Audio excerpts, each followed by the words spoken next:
Les festes de barris de Martorell arribaran fins al final de juliol i l'alcalde Xavi Fonollosa ha destacat la seva importància. Perquè cada barri s'organitza, fa la seva festa, la fa de la manera que vol i creu que ha de fer, i a més doncs, hi ha aquest ambient de carrer que a l'estiu doncs, a tots ens agrada sortir a tot arreu, però a més si és el nostre barri millor encara. Els barris tenen les seves pròpies tradicions, però hi ha una activitat que destaca en tots els barris. El sopar de germanor surt tota la gent del veïnat, que és molt maco, perquè és l'únic dia que probablement sopen tots junts, i a més conviden a gent d'altres llocs i hi ha sopars que són multitudinaris. Unes festes que animen a tothom i també a l'equip de govern. Sí, els nostres regidors van a pràcticament totes les festes de barri. L'alcalde va a totes i, per tant, la major part de regidors també venen amb l'alcalde.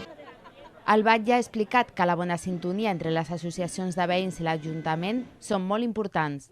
Sí, de fet, l'Ajuntament proporciona a les associacions de veïns els locals, subvencionem les activitats que fan, entre elles les festes de barri, i el suport de l'Ajuntament a les associacions veïnals jo crec que és bona, ells també ho diuen, i és com ha de ser. Torrent de Llops, Can Casas i Can Carreres faran les seves festes al mes del juliol.